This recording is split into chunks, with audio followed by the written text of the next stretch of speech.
Thank you very much for this short introduction about this seventh internal webinar for the Healthy Sailing project.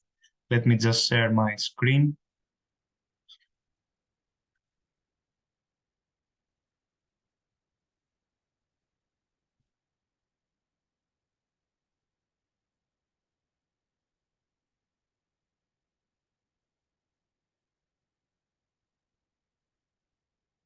Hopefully you can see it. And Perfect, yes. Presenter mode. Okay. So as you already mentioned, the title of today's webinar is Compatibility and Interoperability of Project Outputs with Regulatory Framework for Ship Design and Operations. But we have also included another aspect, which is focusing on a review that we performed for digital features on board large passenger vessels for PMM purposes.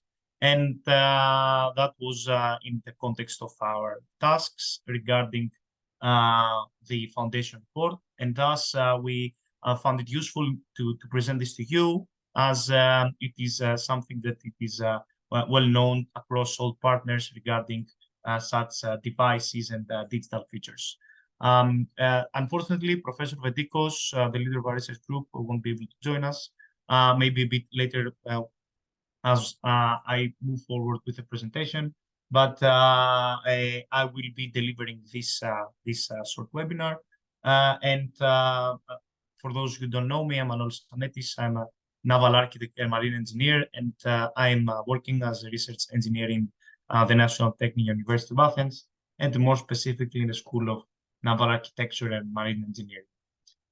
As already mentioned, this webinar will break down into two parts, as there is no linear, no straight connection between these two parts. Firstly, we will refer to the regulatory framework for ship design and operations, of course, driven by the Healthy Sailing project outputs character and not the entire framework, and of course to refer to the compatibility and interoperability of the project output with this framework. And the part B will focus on the digital features as mentioned earlier. A short presentation of what our institution does and what we do, because we are not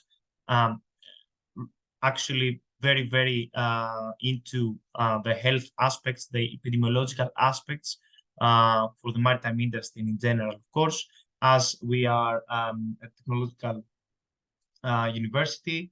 Our school, the Naval Architecture School, is involved through two laboratories, the Laboratory of Maritime Transport and the Laboratory of Ship Design for the School of Naval Architecture and Marine Engineering.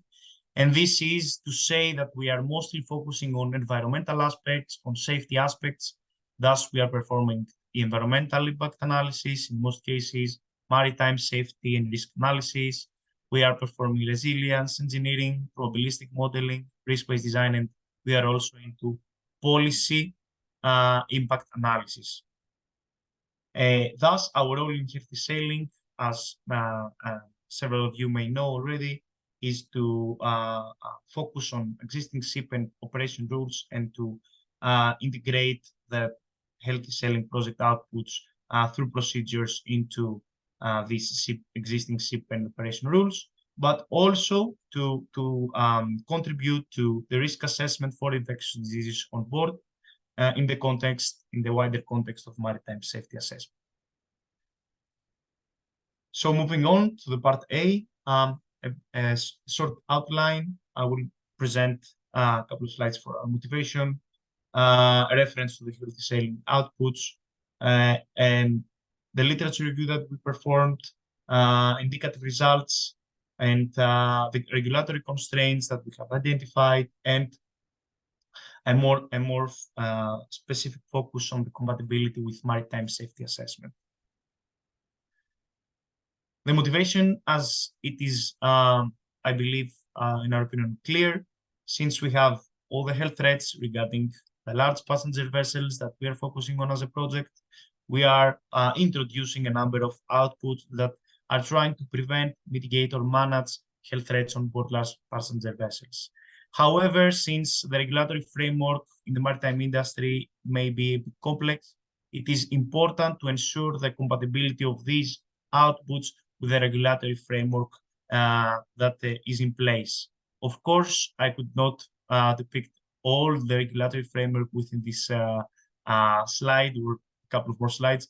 Thus, I have identified here the most crucial ones. The SOLAS Convention, which refers to the safety of life at sea, the STCW, which refers to seafarers, their training, the standards of the training and their certification, the MARPOL, which refers to the prevention of pollution from ships, in general, including waste issues, including emission issues, and so on. And another aspect of the Maritime Labour Convention focusing on seafarers again. In order to drive our literature review, we needed first to identify and analyze a bit the healthy sailing project outputs.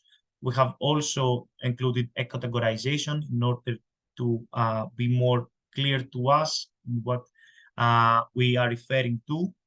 Because, for example, the AI Intelligent News System, or the ESS, the e-surveillance system, is actually not interfering with, for example, structural rules of the ships or ship design related aspects, but are mostly focusing on the decision that are made based on the systems, what the risk assessment may be at a later stage in terms of operation of ships in order to mitigate these risks. Thus, the software type project outputs is mostly focusing on these aspects, on operation aspects and safety aspects in terms of the SOLAS Convention or the security on board ships. But also we have several toolkits and inventories that are produced through our project, such as the toolkit for monitoring of surface disinfection, laboratory of diagnostic laboratory methods, and so on, which should consider at some point some environmental aspects in terms of what they're using for disinfection or for laboratory methods or other such aspects. Thus, our literature review was firstly based on our context, our expertise in maritime regulatory framework, and based on the scope regarding all relevant ship design and operation rules and standards. We tried to identify all relevant organizations, conventions, rules, regulations, standards, and so on, from some of, and not limited to, the organizations that are present here, such as IMO, the EU, classification societies such as ABS or DNB, but also guidelines and standards introduced by the US CDC or the EU CDC.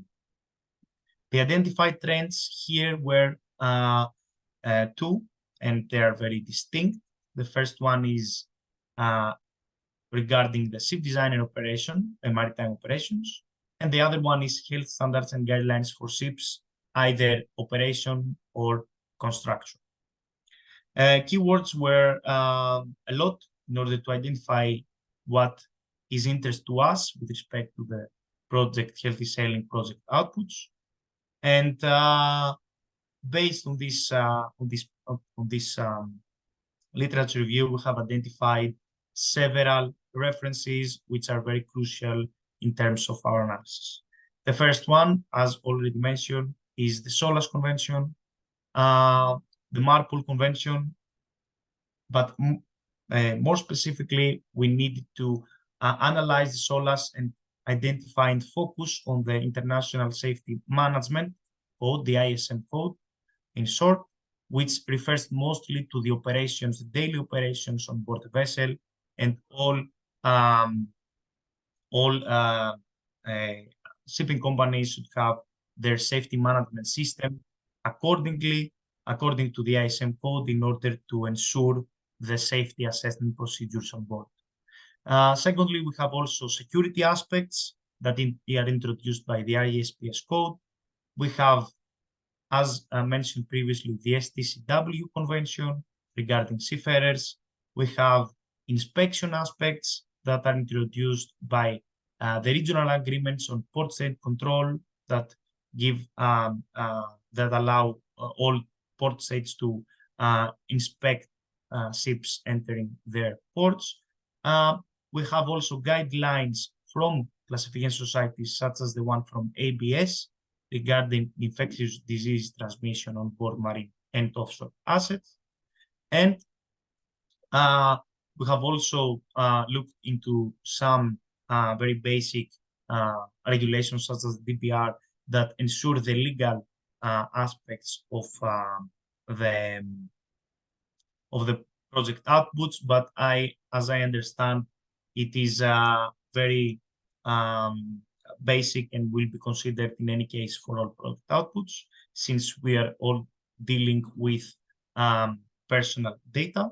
And finally, we would like to highlight these two guidelines, guidelines and manual for construction of ships and operation of ships from the Vessel Sanitation Program of US CDC. In order to identify which of these aspects can be turned into requirements, thus regulatory constraints turned into requirements, we have adopted a very standard framework, the Borel framework, for identifying requirements. Mostly we're referring to constraints and non-functional requirements. We are not diving into functional requirements yet because we don't know the exact functions of all project outputs, and this is a work in progress.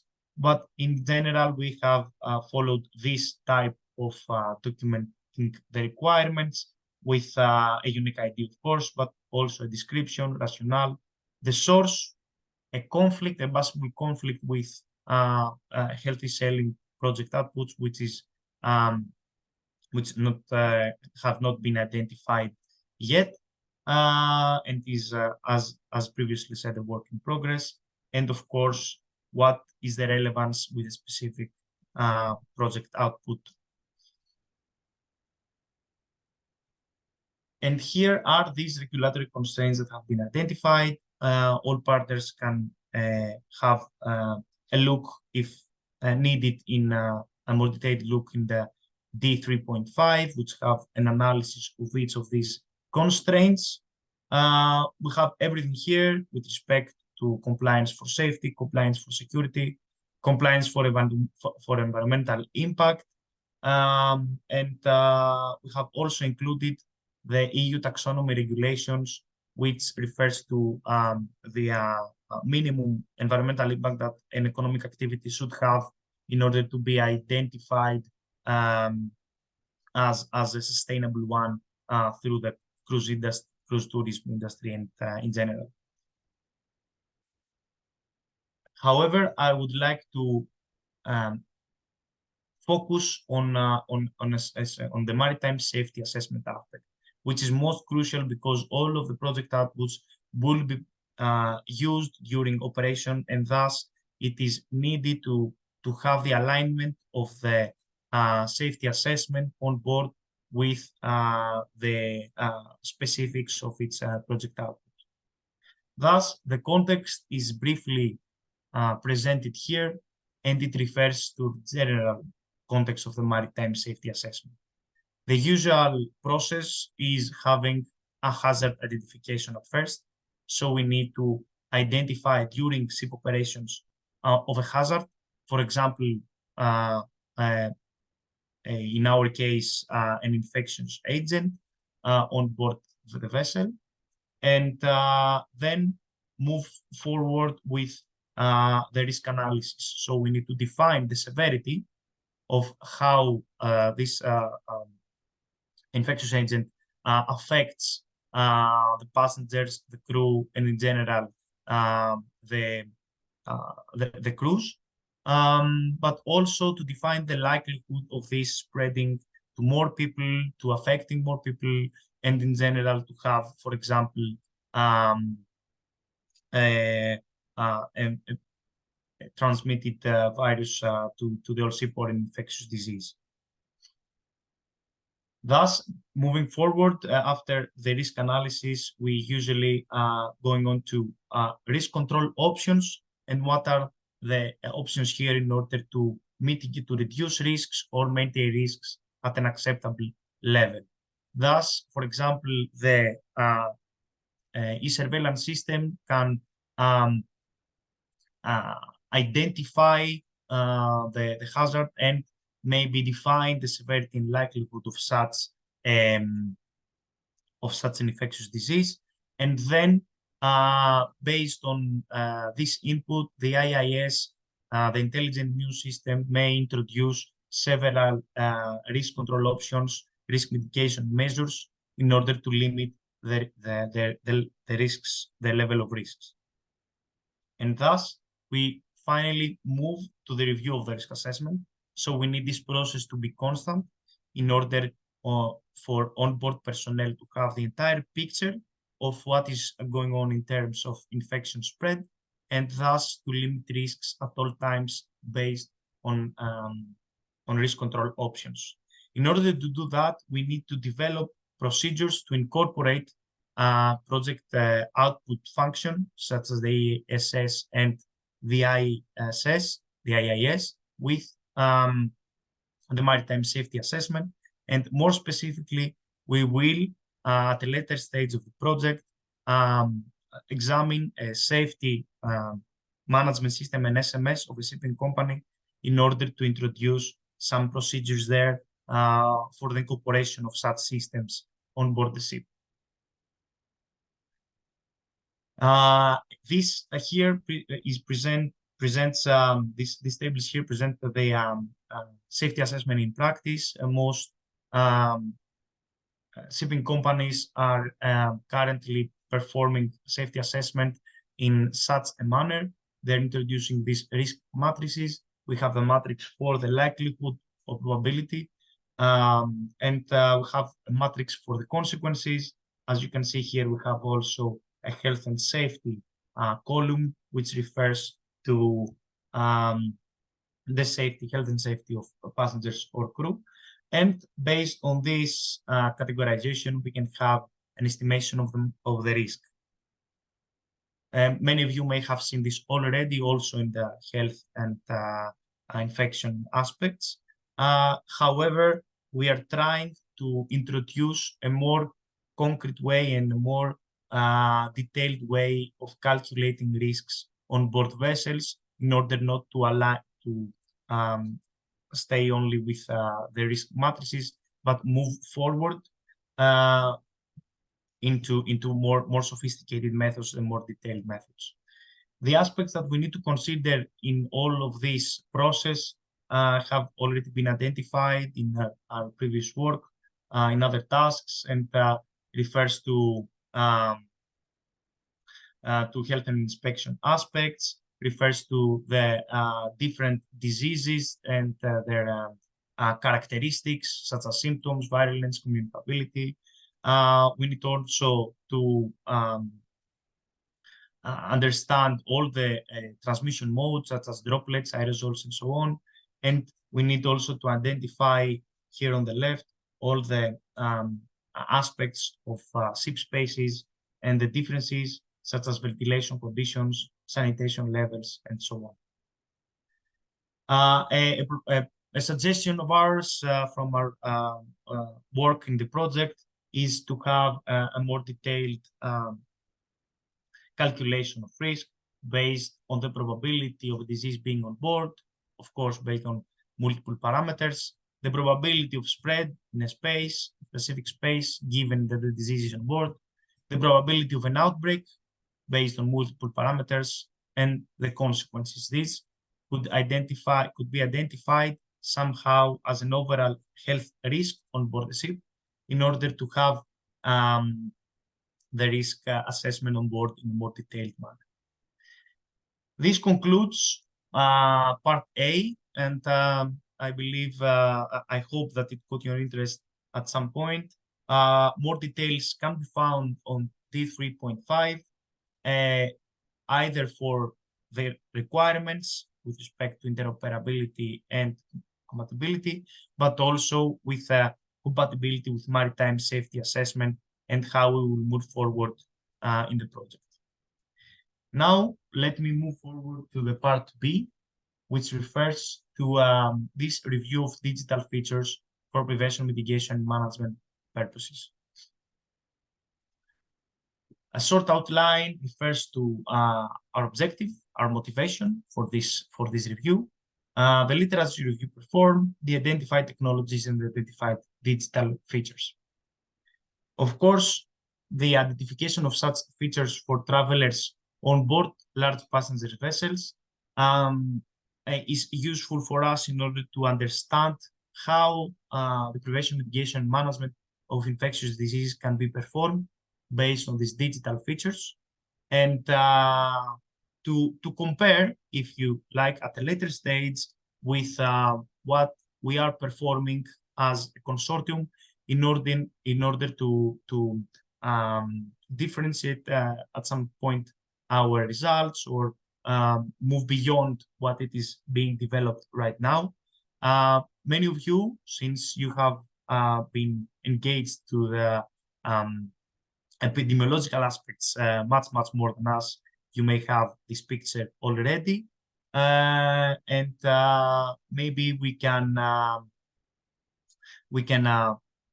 build on this and include some aspects from your side regarding such digital features.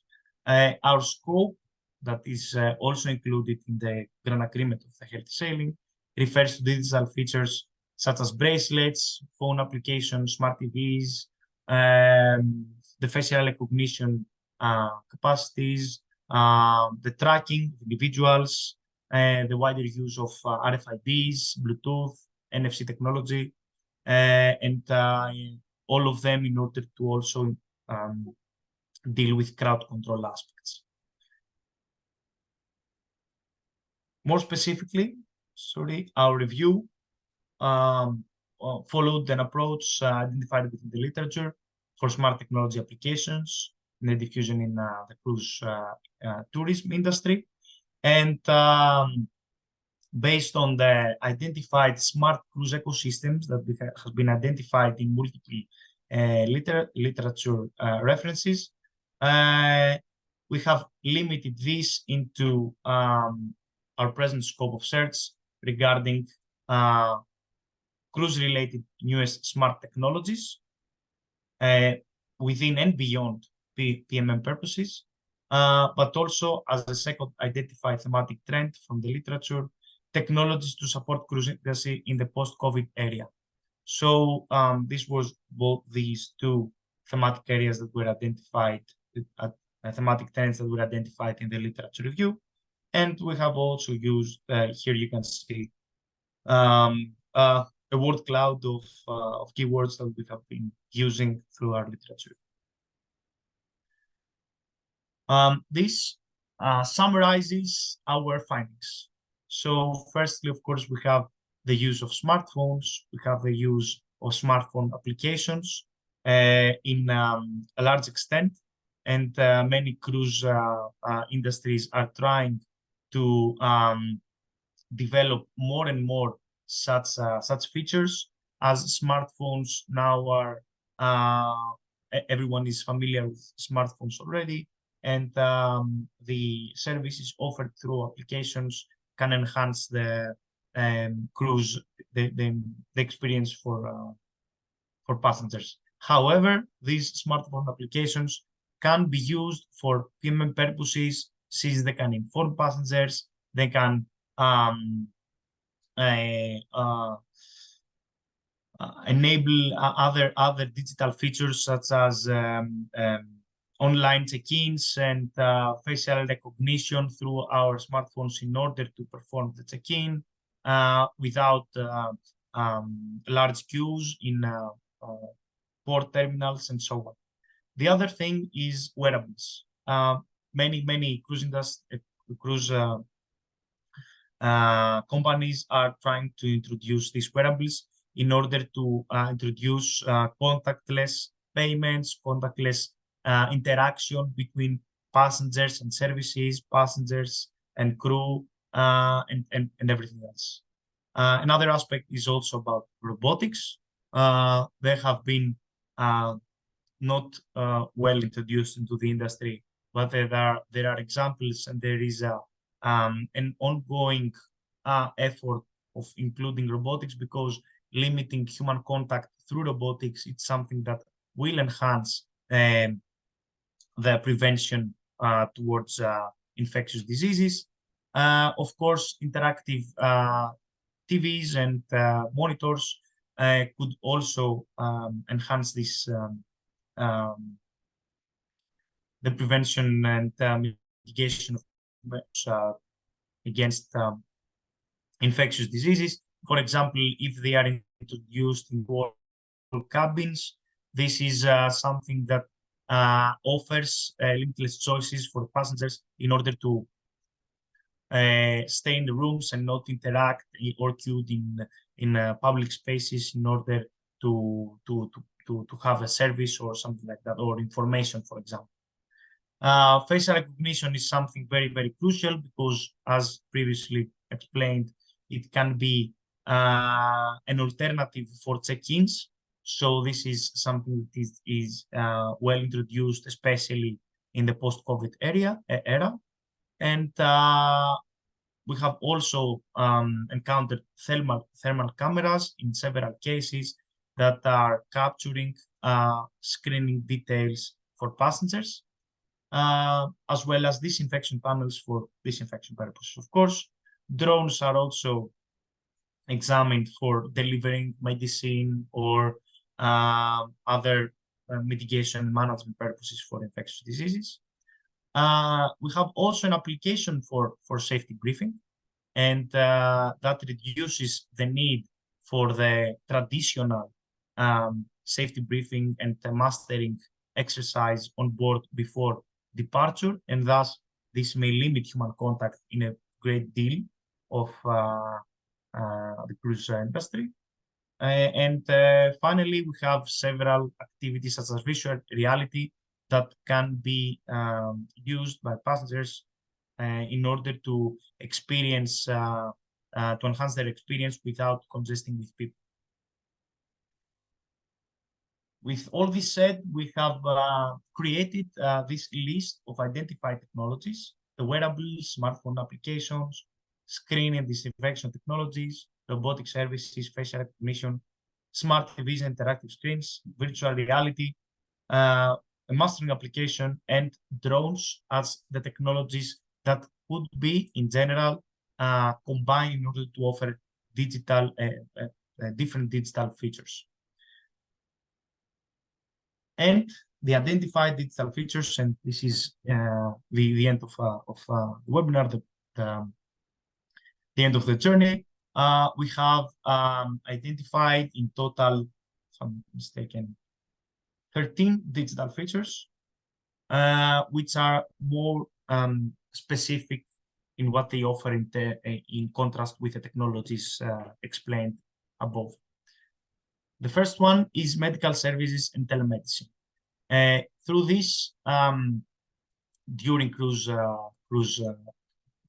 cruise, passengers, especially people, can be treated distantly by medical personnel, or delivered to medical personnel information about their health status, in order for the treatment to be more specific and more efficient.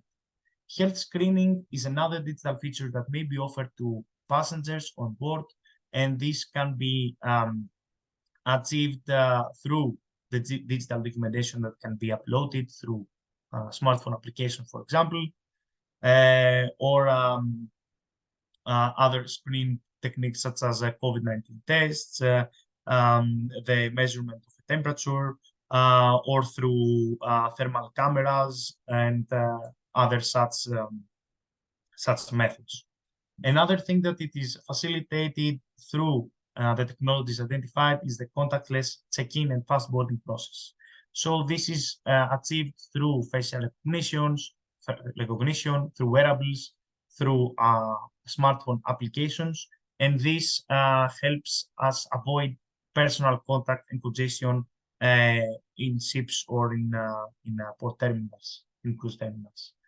Another thing is about the access and control of the staterooms for the rooms. So we may have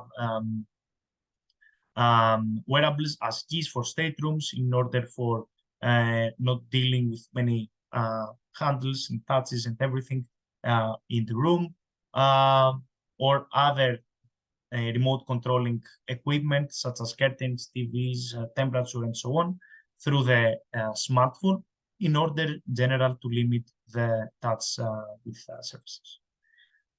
Purchasing an onboard account is also something that it is similar, that limits human contact and the exchange of money and so on.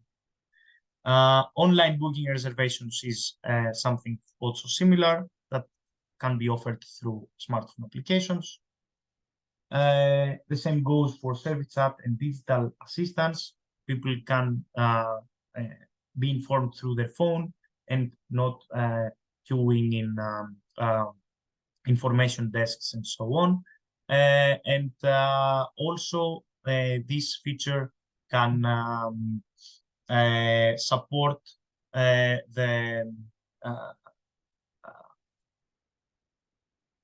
what can be done with sick passengers or crew. Here it's been a duplicate, I think. Let us move to the next one. Robotic services, as previously said, can limit human contact, and the e-mastering as a next digital feature can be performed through a smartphone application in order again to remove congestion from the mastering drill and allow a private briefing through apps, but also to be an obligation from the passenger to complete the mastering process by moving to the mastering station, for example.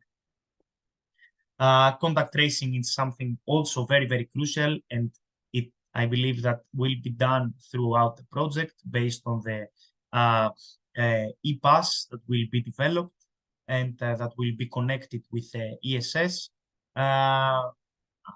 Contact tracing is something very, very crucial because we can identify it based on wearables and smartphones who are the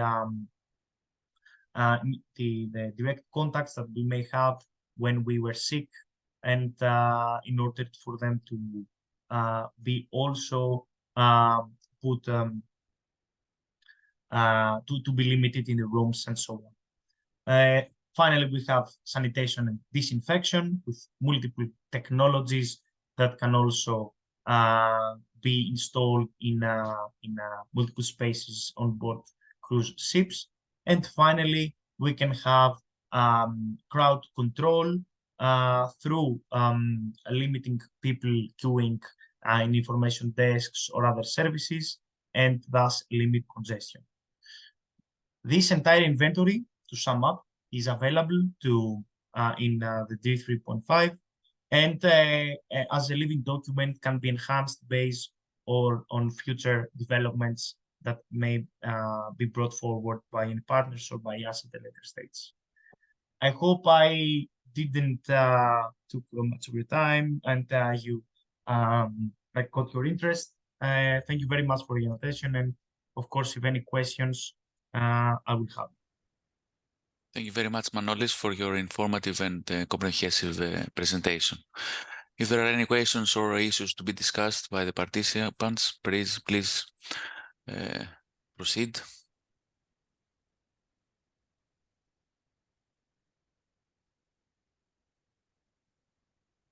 I hope it is well understood. Everything is well understood, and of course, if any more information or clarifications are needed, I'm available through my mails, as you already have. Yes, please. Dr. Ayer. Dr. Ayer. Hi there. Just a quick question about the wearables. Are you looking at the kind of proximity of wearables so that, like contact tracing, someone wearing a wearable knows that they were close to other people? And how do you know if there's an approach on ships, which is essentially a Faraday cage, and you can't tell with GPS where you are? Is there a way to kind of locate them on the ship?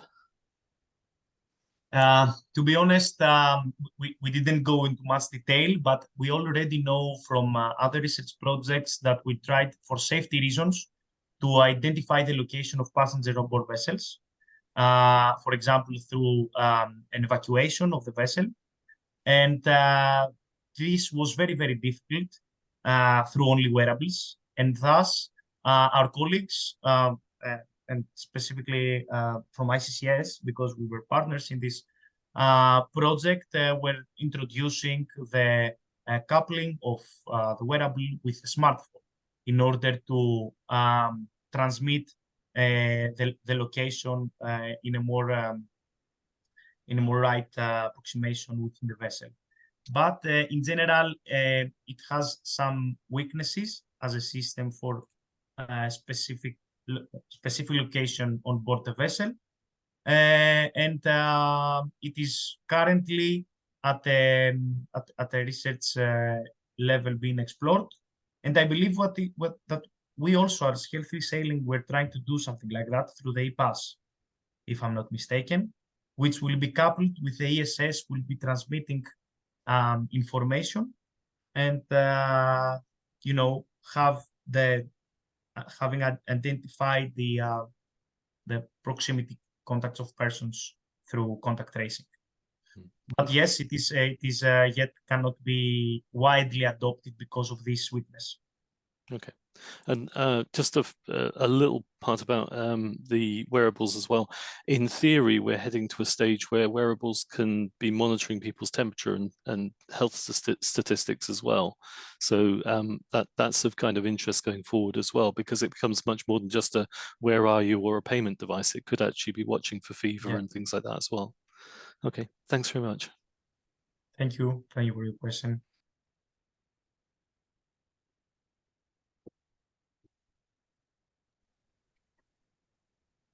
I can't see any other raised hands. So again, Manolis, thank you very much for your detailed presentation. We now will close the session, and the recorded webinar will be uploaded to the private area of the website. Okay, thank you very much, Nick. Thank you very much. Thank you for your attention, everyone.